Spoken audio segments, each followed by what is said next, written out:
我諗好多人如果有機會俾佢揀，佢都選擇同動物工作嘅。當然我自己以往都係做啲商業機構啦，有一定能力之後我就想去做啲其他嘢。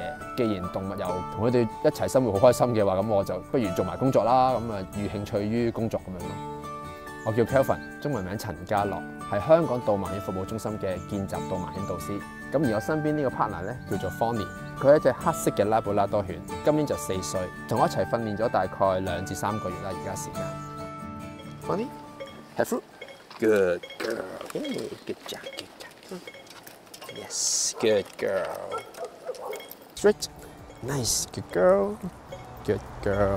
咁我就準備咧同阿 Fonny 咧做啲訓練嘅，就會用我哋學校入邊嘅一個訓練嘅操場啦。咁我面前咧有一啲不同嘅路面嘅材料，包括咗啲碎石啦、一啲米仔石啦、一啲瀝青啦。另外前面就會有警告磚。呢啲不同材料嘅路面嘅情況咧，就俾我哋嘅狗去學習，同埋我哋同時間咧可以訓練員知道隻狗對唔同路面個反應。所有導盲犬嘅 BB 咧，佢由0歲出世啦，到2個月嘅時間咧，都會跟住佢嘅媽媽一齊住嘅。去到第2個月或者第3個月嘅時候咧，我哋就會交俾我哋嘅寄養家庭去照顧。咁當隻導盲犬去到1歲半左右咧，我哋就會交翻俾訓練員去教佢頭先講嘅領路訓練啦，同埋就係去揾目標物。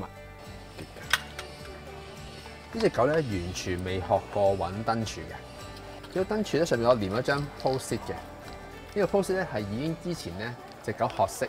見到呢個 post 咧係有嘢食嘅，有獎勵嘅，係啦。你見到佢而家好願意黐埋個燈柱度㗎。咁呢個係我哋叫 targeting 嘅方法。試陣時咧係需要經過隻狗個頭去摸到條燈柱。咁所以咧我哋要求隻狗咧係會掂住燈柱嘅位置啦。咁從而個視像時咧先可以用手摸到佢。Fonny， 叻女，係啦，睇下佢已經好主動㗎。Fonny， come。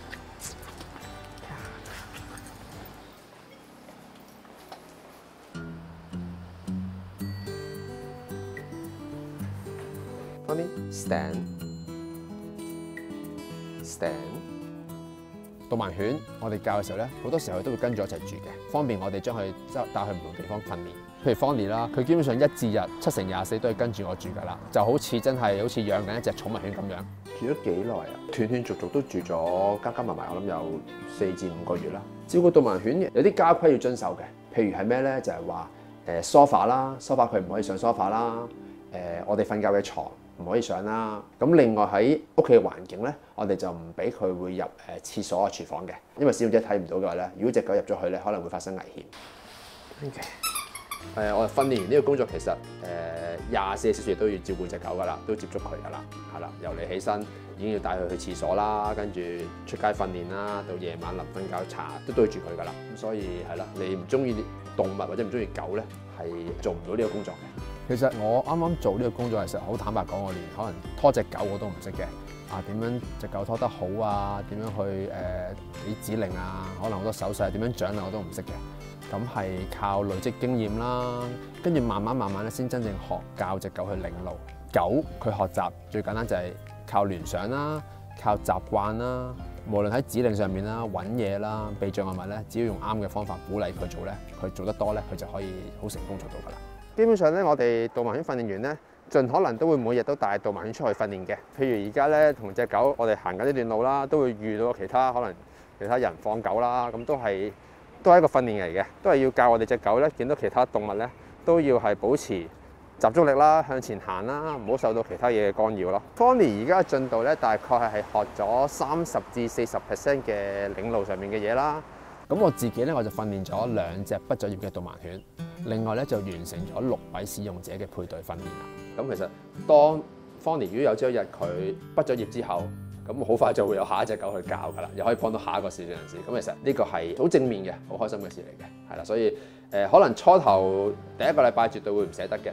咁但係當你投入翻去教一隻新嘅狗嘅時候咧，你個心血啦、精力咧就去咗新嗰隻導盲犬上面。咁我哋都有機會見翻佢嘅，所以我唔會擔心話自己會好唔捨得嗰樣嘢嘅。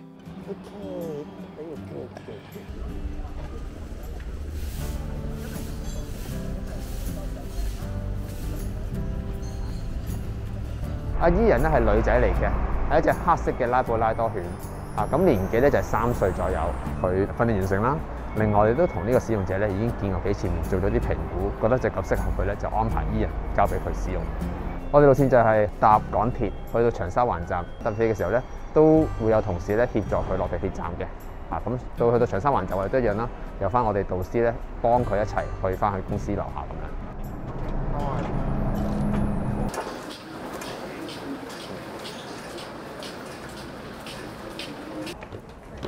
好，叻女叻女。好嗱，咁我哋而家上翻地面啦，啱啱過咗 C2出口啦。呢度。咁我哋咧陣間會向前行啦，沿住長沙灣道。不如你自己描述一下俾我聽啊，聽一次啊。呢度左邊咧會有巴士站啦，行前多幾步咧就有個元洲村嘅有部升降機去上天橋㗎啦。係啊係啊係，啱前多少少咧仲會有個元洲村嘅入口嘅，係啦。係啦，好啦喎，得嘅就可以係啦，準備同隻狗準備翻個位置。好。再攞拖帶，攞拖帶，係啦，good 啦 good 啦，入咗去，啱啦，靚啦，呢個方向。每一個配對咧，最開頭其實我哋一定要確保個人同隻狗建立到一個關係，因為你要隻導盲犬去幫助個使用者，首先佢要知道我幫呢個人我係有獎勵啦，或者可能我中意呢個人，所以我先肯幫佢。建立咗關係之後，就可以喺路面上面做訓練啦。俾佢帶住你，俾佢帶住你，好靚好靚，佢啱啱避嗰個花槽，慢嚟，係啦。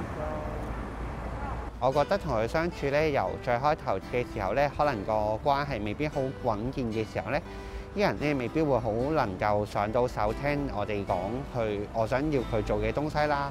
咁但係開始咧，當我同佢有個 bonding 喺度嘅時候咧，啲人就越嚟越能夠根據我嘅指示去完成佢嘅工作咯。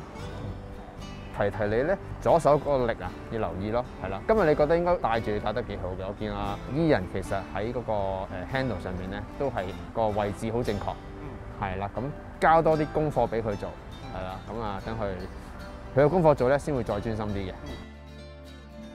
其實每個配對最大成功感同埋最大嘅感觸就係當你可以見到個新使用者同隻狗可以好安全咁樣完成成個測試、成個路面咧，你個滿足感係非常非常大嘅。我哋轉左嘅，leave it，係啦，好，好好，做得好，係讚下佢啦 ，good girl，係啦 ，good。咁我喺2019年咧入職嘅，咁差唔多而家做到4年嘅時間㗎啦。即係呢4年裏邊，自己都有一啲小嘅意外啦，咁有啲身體嘅狀況發生啦。咁嗰個狀況係令我更加感受到，可能一個人如果佢身體上面有啲咩殘障，雖然佢可能表面覺得即係人哋可能冇特別對佢有歧視眼光，但係可能佢自己內心咧要克服呢個難關咧，都有一定嘅困難嘅。如果真係一個視障人士，佢遇到呢啲咁嘅情況，有導盲犬，除咗可以幫佢帶路之外，其實我相信狗又係啦，狗係一個好好嘅伴侶啦，好好嘅 partner 啦。即係有時視障人士可能佢生活比較簡單嘅，咁有隻導盲犬陪住佢咧，喺好多層面都可以做一個伴咯。